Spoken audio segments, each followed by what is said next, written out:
This session is themed Equity in Healthcare Practice Models and is titled The RUHSA Model of Comprehensive Primary Healthcare. We would like to invite our speaker, Dr. Biswajit Paul, and we invite our moderator, Dr. Shantidani Mins, for this session.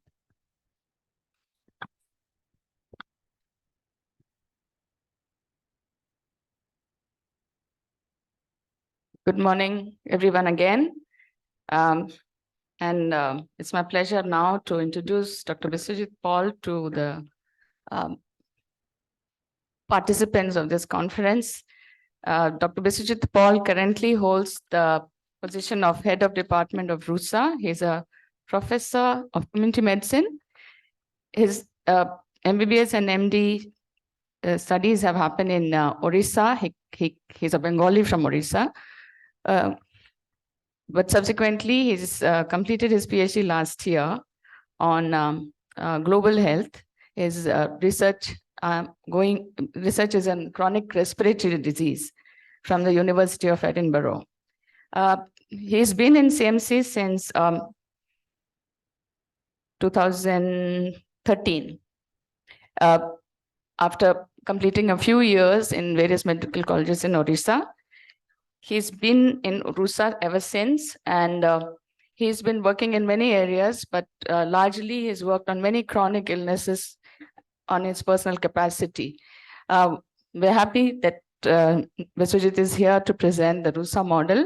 Many people do not know about RUHSA, but this is the RUHSA model of comprehensive primary health care, and I'm not sure whether the whole of RUHSA is coming into the picture, but I will let the audience listen to this presentation, and then we can go on from there. Thank you. Over to Biswajit. Thank you, ma'am, for the introduction. You've given a very long introduction. And before I start, I would like to thank the Department of Medicine, the organizing committee, and Dr. Anand Jack for inviting me for this presentation. It's really my privilege and an honor to come here and present. And as when Dr. Shanti told that I am a Bengali who is born and brought up in Odisha, and I have studied in government medical college, then worked for some time in government colleges, then a very brief period of time in the private college that's there before I came to CMC. So I feel that I have seen kind of a spectrum of the medical education and care, and at different concepts and different aspects of medical care, and therefore with a deep appreciation and reverence to where I am working and the model that I'm going to present, I would like to present this RUHSA model of primary healthcare. So before we move on, so I would like to present it in this following points. I would like to give a brief introduction of RUHSA. I know many of you would be knowing about RUHSA, but there will be many who may not be knowing that much about the RUHSA. So I will give you a brief introduction to how RUHSA was established, followed by what are the RUHSA strengths, what are our service commitments, and I will emphasize more on the comprehensive primary healthcare model that has been that have been asked to present, although we have many other aspects about besides the healthcare aspects that we take care of. So, and I will try to, at the end of the presentation, I would like to point out like what has been the, have you been able to address the equity in this setting that we, and in this healthcare model that we are working on, and what are the learnings from this model for us. So it all started, many of us, we all know, the story of our great founder, Dr. Ida Scudder, how she always told that if we are to reach out to the maximum number of people, to the most marginalized, then we must go reach out and go into the community. It is not the hospital where we will be able to do that. And I think this model is an extension of that, whereby it was, it was established as for providing primarily to provide healthcare in 1944 as Kavarur Rural Health Center, and which finally was providing primary care, but then it was introduced as a concept where the healthcare was, married to the various socioeconomic determinants of health to make it as a RUHSA, the Rural Unit of Health and Social Affairs, where it was realized that if we want to improve the health status of the individuals, it is not only the health aspects, but rather the other socio-economic aspects and developmental aspects which are to be taken care for the population that we are serving. And with that, the RUHSA came to being in 1977.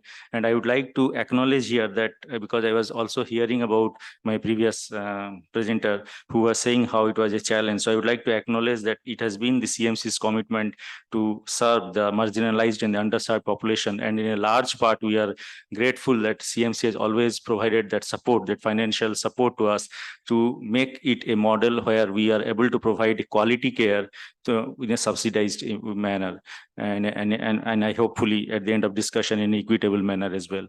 So this serves to the entire KV Kuppam block, one of the 6 blocks of the Vellore district. It was one of the most backward blocks when it was all started. And this is the location. We are located in the southernmost part of the country in the northern part of the Tamil Nadu. And this block we actually divided into different into 18 different we call it peripheral service units. There are 39 panchayats, but the service areas that we have are the 18 peripheral units, which is known as peripheral service units, kind of having a population of around 7,000 to 8,000. And this is the basically the service unit where we provide our primary care services, through which we have a dedicated set of personnel who work through these units. As I already mentioned, so it is around 25 kilometers from northwest of Vellore town. And when it was established, it was the only one center which provided the healthcare facilities to the people of that area. Although that scenario has now totally changed, and we now have 5 primary healthcare centers, government primary healthcare centers working in that particular block. And also there is a Taluk hospital which is 10 kilometers away in Gudiyatam. And Tamil Nadu being one of the most progressive states with a good public health system, and we have very good roads, communication, which now has connected this place to the different other tertiary centers in and around in Vellore. So this population, as I told you, that we through the main primary through the work that we do, the primary care work that we do is through our outreach centers. So we have 23 such outreach, primary care centers. We 18 areas, but 23 centers where we reach out to the people once a month through the doctor-run clinic and through nurse-led clinic. I will speak in detail about what we do there.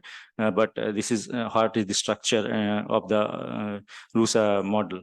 So it also, we have a base hospital, which is the secondary level hospital. We call it central service unit, which also provides primary and secondary level care.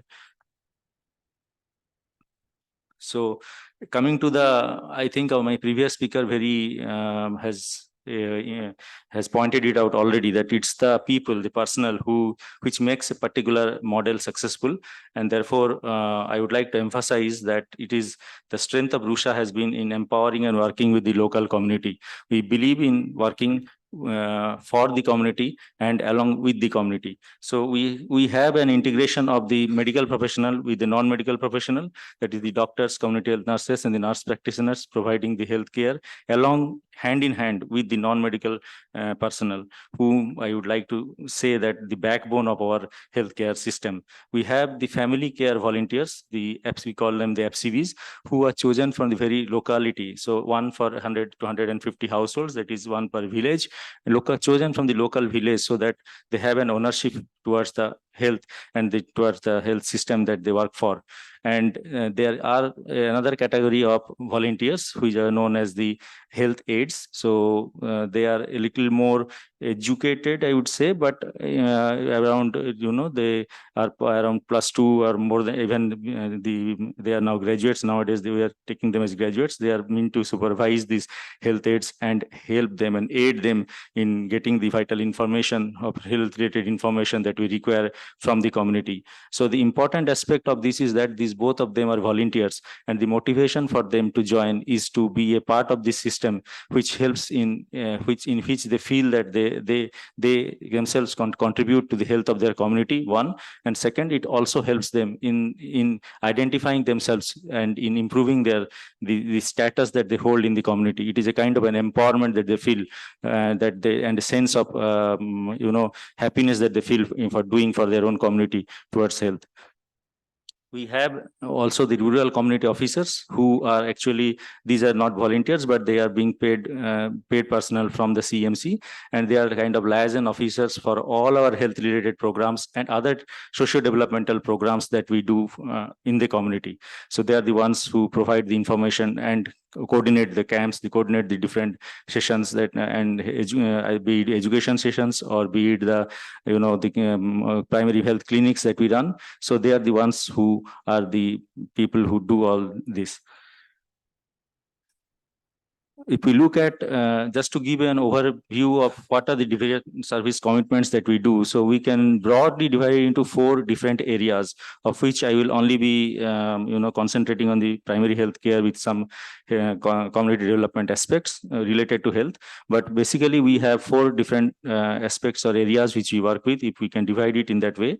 So one is primary healthcare aspect, where we provide the healthcare to the whole block through the IP and OP services in the base hospital, through the primary care services, through our outreach centers, and also provide facilities for referral through to CMC. So the second aspect is the community developmental programs, the social, as I mentioned, that where we feel that the such type of programs ultimately leads to a better quality of life of people, better capacity, earning capacity, better accessibility, better opportunities to avail the healthcare. And these are the programs through which we support to different groups, which one another aspect of our service that we do at RUHSA. The third is the training that we do. So we also believe that capacity building is a very important aspect in providing healthcare services, where the things which we learn, the skills that we have, can be transmitted at a primary care level to different parts of the country. So we do have various training programs, both for nursing and medical, paramedical personnel, as well as the training from different parts of the country. And we also do some trainings based on skills training to people on when there is request from governments to do so. Just to mention that we have trained a group of people known as rural medical assistants from Chhattisgarh, who are the ones who have been manning the primary health centers in Chhattisgarh after getting training from RUHSA, and we are in a process of training another group from Assam. The fourth aspect of RUHSA service commitment is the research, which is basically the translational and implementation research, where we take up the local problems that we face, that we feel the people face, and then we do the research to find out the solutions to these problems. So the important aspect of this research has been over the years is how to give the benefit back to the people, and we have always tried to use this research model to finally integrate it into primary healthcare services. For example, what we have done in diabetes care or with chronic respiratory disease care, which I will mention in my talk. So these are the 4 main dimensions of work that we do, and I would like to now detail about the primary healthcare concept that we are talking about. So it's comprehensive primary healthcare model. We are talking about a comprehensive primary healthcare model. So is it a comprehensive primary healthcare model? So we have, as I said, we have curative healthcare services, we have preventive and promotive healthcare services, we have health education and community awareness and engagement. So this is we encompass the 3 different levels of care that we can provide to the people, so that it not only it is that the people come to us for treatment, but they also are more aware of when to take the treatment. So the other aspect of being comprehensive is that we provide it at a level of the community, and not only through our different outreach centers, which makes it very accessible and available to the people. And not only that, it is backed by the secondary and tertiary support. So here I would also like to acknowledge that this secondary and tertiary support, some of which are I think there was another question in the previous talk where a speaker was asking that whether we should bring in more and more of the specialized care.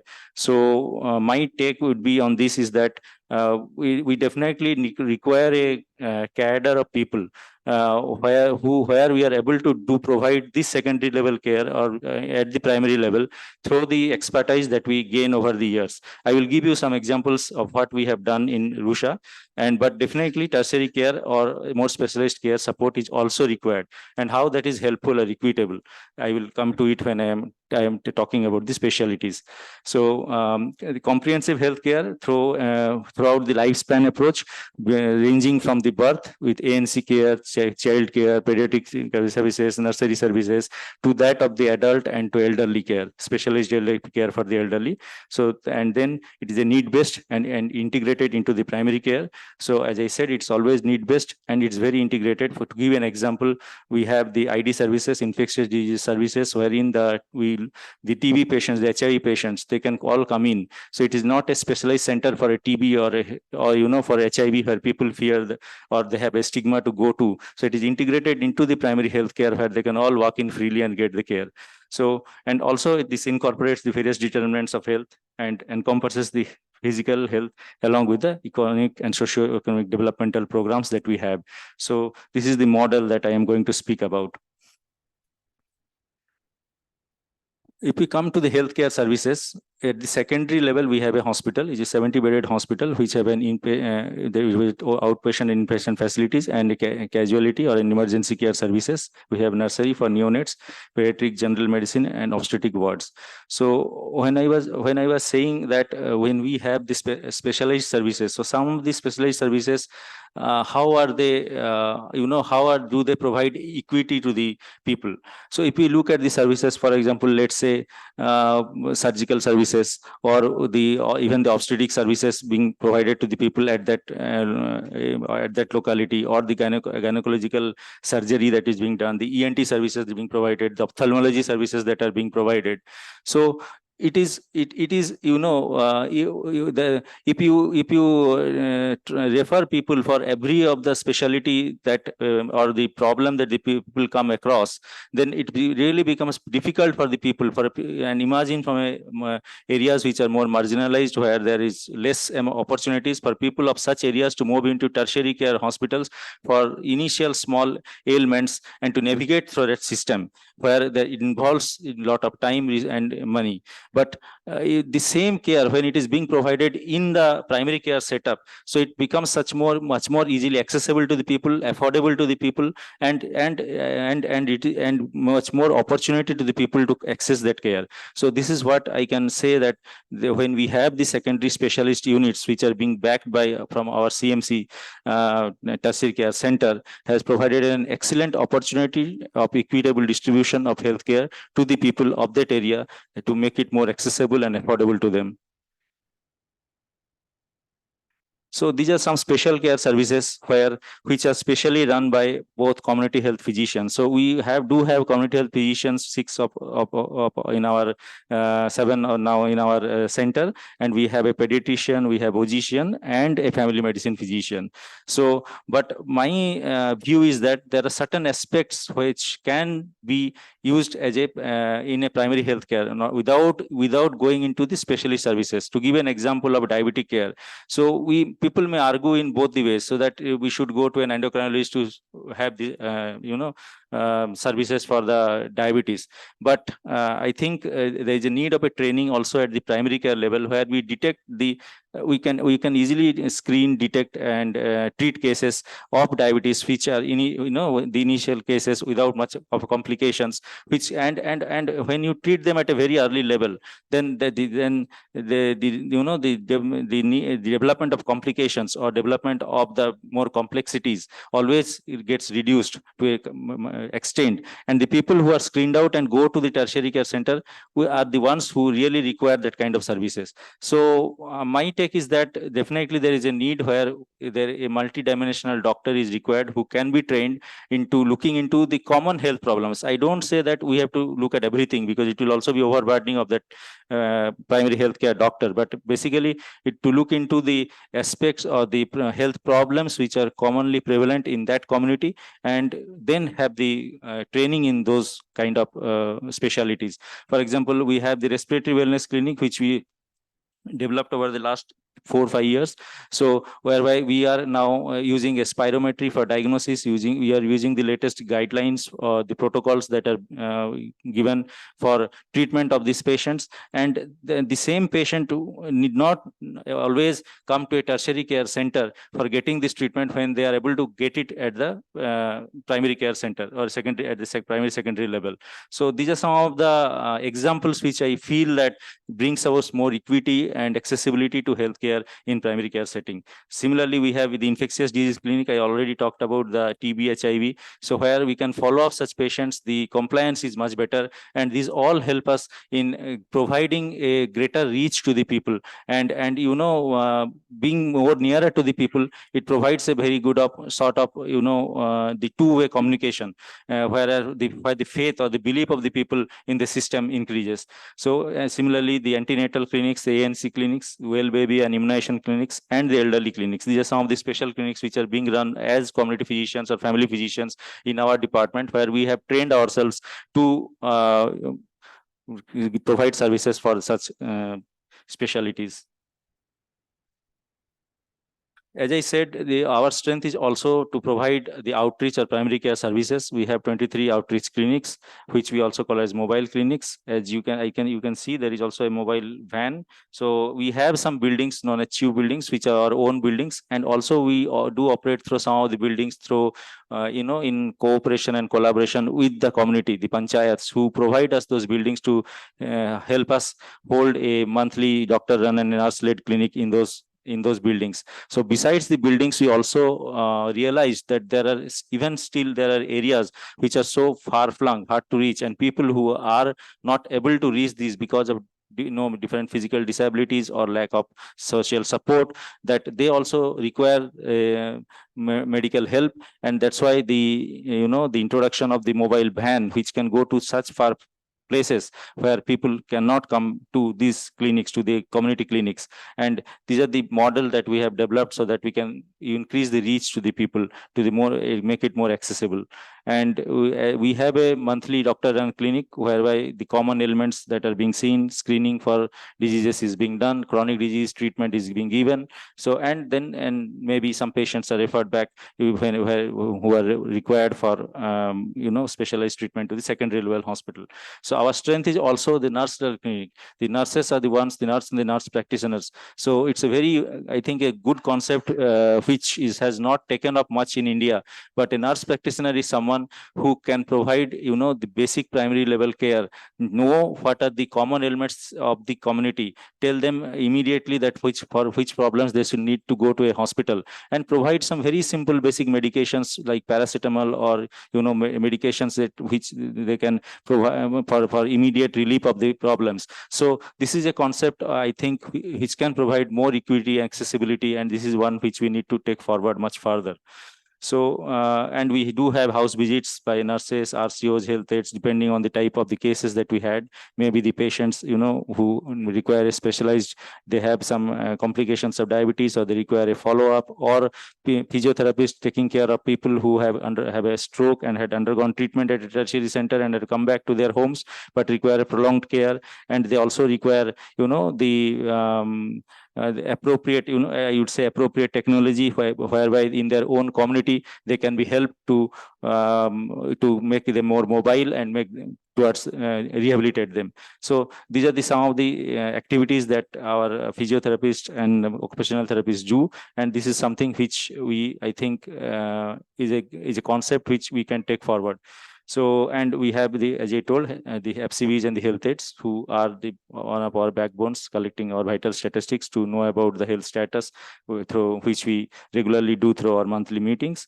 And finally, the community education and engagement, which is very, very important if we are to take this, improve the healthcare in a community. You cannot just improve healthcare by providing more and more services. It must be acceptable to the people. People must come forward. They must be aware of the facilities that are available, and they should accept them as well. So that is where the role of the community engagement and health education comes through. And needs-based assessment needs to be done. What are the problems of the people? What do they want from us? Not what we want from them. That is something that we need need to learn and understand that we must take the people, the felt needs of the people must be taken care of. So that's what can help us in providing with a service which is useful to them. Just to note, just to give an example of the two services where I have taken an example of primary healthcare with intersectorial coordination. One is our Well Baby Clinic or the immunization services, which is, it's a amalgamation of private and public sector cooperation, whereby we get the vaccines from the government and we are able to provide them free of cost to the people of that area. There is no overlap. We provide the reports to the government, and people are free to take these vaccines either from the government or from us. So that we also not only this, we take this opportunity not only to provide the vaccines, but basically it is an opportunity for us to have a check up with the child and with the mother, to tell the mother about what kind of foods that should give, if it is required for the nutrition of the child, how to do child rearing, what is the importance of safe drinking water or hygiene in child's development. These kind of things are the things which we can do through, or which we usually do through this clinic, and that's how, an example which tells us that how we can, so many things can be done at a primary care level.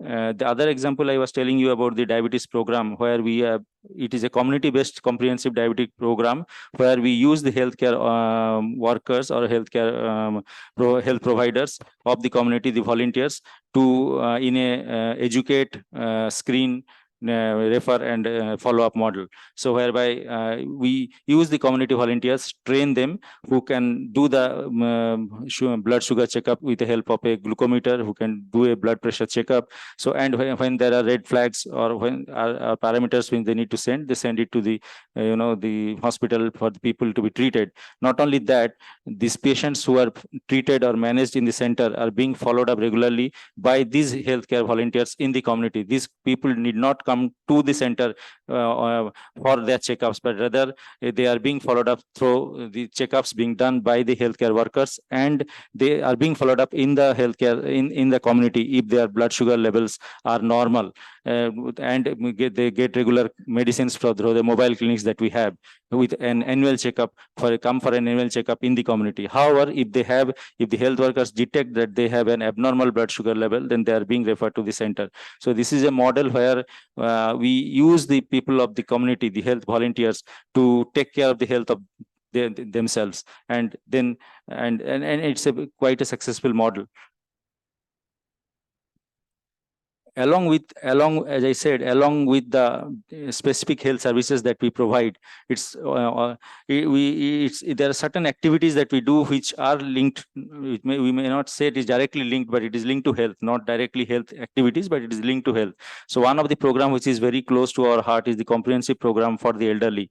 So we started it as a noon meal program, taking into the needs of the elderly, talking to them after their needs assessment, whereby we found that the people, many of them who do not have any social support or any financial support, or even if they have a kind of a some amount of financial support, but they're not able by themselves to take care of themselves. So those are the people whom we have selected in these elderly centers, and we not only provide one nutritious meal a day, but we also do a comprehensive geriatric assessment. We have different programs of interact, so that they interact with each other, interact with the community, and it's a model where we try to change their feelings of helplessness into the feelings of being useful contribution to the community, to the society where they live.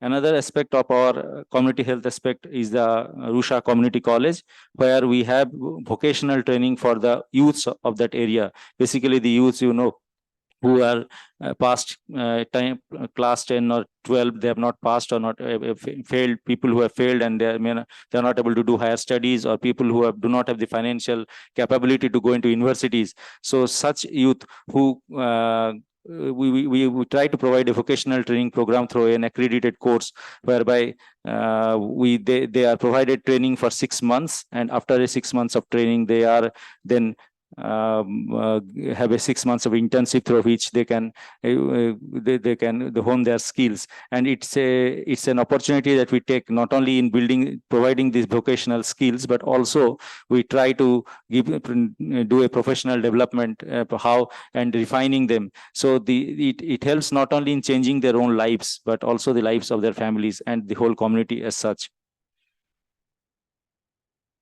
There are a few other community developmental programs which are linked for the different groups that we have. One is a youth club for basically, for career guidance and counseling. We have the farmers club for the marginalized farmers, those who do not have enough income from their land, and we provide them with the support so that they can generate an additional income. One is through cows, so giving them interest-free loans to buy the such and link them with the various milk production and selling portals. Then we have children's play center for holistic development of children through activities, and the skill development for women, a means of women empowerment, providing them financial independence and providing them a social recognition and a status. So these are some of the programs which we are that we do and linked to our health programs. So I was asked that what is the link between your comprehensive primary healthcare program and between the community development. So I thought that it's not that it is a one-way process. It's both are linked to each other and both complement each other. We have health promotion, early diagnosis, prevention of diseases, health education, and equitable distribution, intersectorial coordination, and community engagement are the aspects of the comprehensive primary healthcare.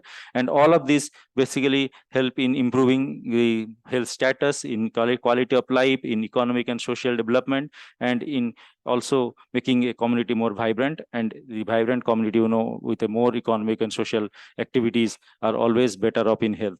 And in this way, it complement each other. So what is the impact of the community health program? So I have given you some indices here. So, but it's not what I wanted to do. So as per the indices, we are quite better off. If we look at Indian and Tamil Nadu statistics, it is we are doing much better. But what I want to impress upon you here is that the impact, to my mind, the impact that has been, the health impact that has been, is to change the attitude and the behavior of the people towards the health. So if we look at 50 years, 60 years back, and we look at now, there has been a dramatic difference in the attitude of the people towards the health. They are more now proactive and more positive towards the health, and the health seeking capability has increased. The health seeking behavior has changed, and it is not that only they are coming to RUHSA. I am saying this, that they are going to the primary healthcare centers. If they have, the mothers are taking their children to for immunization, or they are coming for the ANC on self. So these are some of the changes that we have seen, and that has also impacted so many things. So in terms of the economic impact, they have facilitated the education and income generation, vocational training for skill development, and opportunities for self-employment. And the self-help groups, which empowers the women, they provide them with economic independence, they provide them with the social status, and more importantly, a decision-making ability. So for seeking early care for self and children, and as I said, in response to immunization, and ANC has become 100%, but the hospital deliveries are 100%. So it helped in overall improvement of the women's status in the community.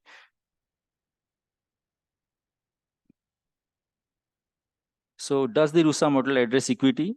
So it is located in a community setup. There are primary outreach centers. We have mobile clinic facilities. Facilities are available around the clock, and it is the same for any person. So the model of RUHSA, the principle of RUHSA is that no patient should be returned because he does not have a capacity to pay. If they need, then they must be treated. And this is done through our help of the special services, through the subsidized rates that we have, through generic drugs that we do, and through the appropriate technology of using the most common and the medications which are very generic, which for example, using a amoxicillin or a penicillin in a community setup, rather than using a higher antibiotic, or using an ORS for treating a diarrhea, and educating the mother how to dehydrate, how to rehydrate the child in home, rather than giving a lot of antibiotics and admitting them. So I think it's a answer that the audience should be able to give, that whether we are able to address the equity and where we have reached. I would say that we are on a path. It is not a goal that we have all achieved. It is a journey that we are making, and we hope that we will continue in this journey with a vision of RUHSA, that is to have a community which is healthy and happy, which is socially and economically empowered, which is just and inclusive, which is compassionate and caring, and rooted in values and dedicated to the well-being of all. So we strive to have a community in which we can provide. So what are the lessons we have learned on our way? I have pointed out a few things which I felt is important. I think Dr. Shanti can also point out a few things. He has been here for some years now. So what I felt is that if we are to work in a community and build a relationship in a community and make a program visible in a community, then it is the needs of the community that we must first look at. So needs assessment is very important, and listen to the community, what they say. Don't means we should not think at our pedestal that we have the knowledge, we have the education, therefore we know things in the community. It doesn't work that way. There are so many things that we do not know about the community, and not when we listen to the community, not only we know about the problems, but also at many a times we get the solutions, very simple innovative solutions that they provide. So I would say that one of the solutions of starting our respiratory wellness clinic, which we do on a regular basis on every Tuesday for the chronic respiratory disease patients, came from the suggestion from the community, from a community empowerment group that we have, who told that there is a need for a special clinic where you can be taken care of, and not in a general clinic where we are, it is kind of muddled. So there are lessons we can take from the community. So, and using the appropriate solutions to healthcare problems. So I think there is also a need in change in a medical curriculum to have an orientation towards such a community-based approach to a comprehensive primary health care, because that is the key for if you want a healthier society, that is the key. Of course, secondary, tertiary care level healthcare, all of these are important, but the way we are managing is not the correct way of doing so. So 70% of the cases can be managed at the primary healthcare level, and that will improve the quality of care in secondary and tertiary care level. So therefore, we have to start at the primary level, and that is where the medical education has to come in and have a curriculum which teaches them and to treat people at the primary care level, along with the attitude to serve the people with a compassion in their heart. So the RUHSA model, I think, is a comprehensive healthcare model which is people-centric and something which is feasible and doable. Thank you.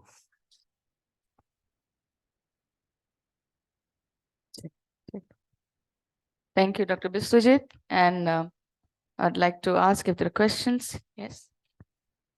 Yes, sir. And the mic, can you?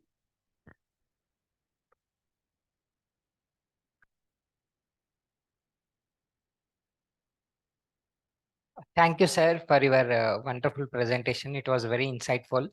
But I would like to know two things in this. One, if the same model need to be replicated somewhere, it involves a lot of manpower at the ground level. Yeah. So what could be the budgetary, the government or anybody who wants to replicate this should think over? And second thing, I mean, in the presentation, we could not see more on how this referral outline has been formed. I mean, in case of complications, you said it will come to 70 bedded hospital and then get referred to CMC if required for a tertiary care. But regular monitoring of that and follow-up care of that patient, how it has been managed, if you can explain a little bit more, it will be helpful. Thank you, sir. Yes. So to the first question that you asked, how are the budgetary, you asked about budgetary allocations, and one more thing you asked, what is the to replicate it in the government? If somebody wanted to do it, what would it take? Yeah. Personnel also. Yeah. So you see, you asked about how can we replicate, or how can it be made, can it be established in another place? So I have shown you a model how it has worked. Okay, when we are looking at replicating it another place, it doesn't mean that you have to do entirely in toto, in copy and paste. Okay, because as I emphasized in my last slide, that it is always important to know what are the needs in your community. So there are certain things you can take the aspects what we have done, like community engagement or listening to community, but the problems in your community may not be the same the problems in my community or this community. So that is what one important aspect you need to look at. What are the problems you currently have, what kind of resources you had, and what are the ones which you can take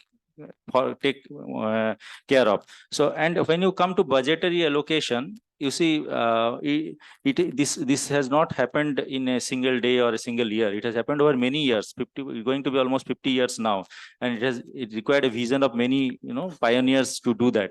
So healthcare is not a very immediate effect process. It's a time-taking process, but you have to be sincere that the problems which you have found out from the community, the ones which you prioritize and you should take it forward. Okay, so that is about and resources, as you said, budgetary allocations. As I said, we are more lucky because we have some subsidization from the CMC. But if you want to replicate it in a setup, in a year setup, but you can do so. But we need to use this appropriate technology, the use of generic drugs, and keeping in mind that when you are seeing the patients, what are the most essential things that you should prescribe to the patients, both in terms of medicines, in terms of investigations. So these are certain things which can help in cost cutting and provide benefit to the people. Sir, if I just want to make a comment, CMC has tried out many models, and what I keep telling people who want to start off is to learn from the mistakes we made and not make them again. Any other question?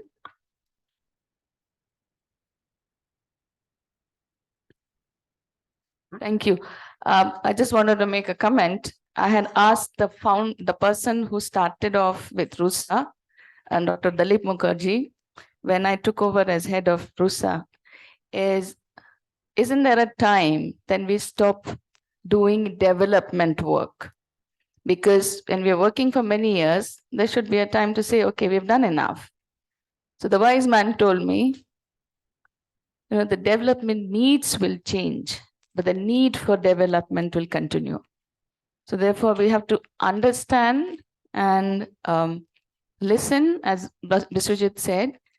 But there is one more thing I've learned in my career as a public health and community health person, that we also have to forecast for what is to come, for the people who are there in the community who are not able to forecast because their day-to-day life is so trying.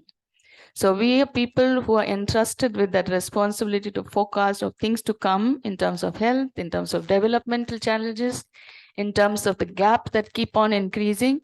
And if we are in a place where we can do something about bridging that gap, then we must do.